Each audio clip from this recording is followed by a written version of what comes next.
I love the question.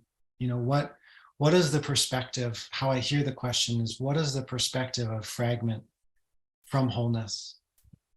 And as Lonnie pointed out, fragment is only fragment from its perspective. It's not a fragment from wholeness's perspective.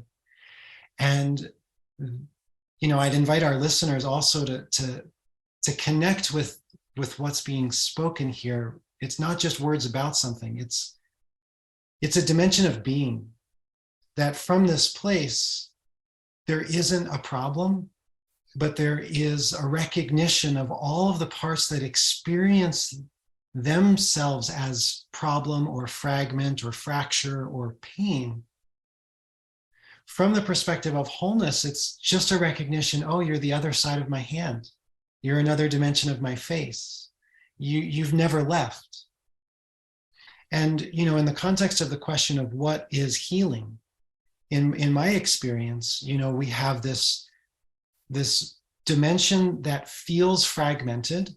We have a dimension that doesn't ever need to heal because it doesn't have a problem. And then there's the meeting of the fragment, from the fragment's perspective. From the whole's perspective, there's never been a separation. But from the fragment's perspective, there has been. And that healing occurs in that moment of meeting, of encountering, because that place of wholeness immediately knows how to attune to the pain of the fragment. And then the fragment, in that plugging in that connectivity, it starts to realize its true nature. And it starts to realize in and of itself that it's not separate. And so then the contraction of pain starts to feel like seeds of wisdom blooming from the perspective of the part. And then those dimensions of the self that have felt fragmented, they have the capacity to unburden.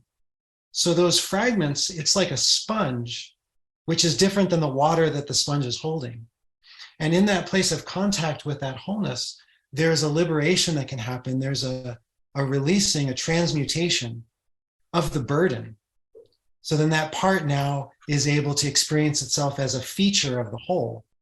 And now we've unfolded history in a way that history isn't a burden, or it isn't a hauntology or a ghost that's sort of gripping for us from beyond the grave, but it's been brought into the present as the cultivation of virtue from having faced fragment and the fragment realized its own nature as wholeness.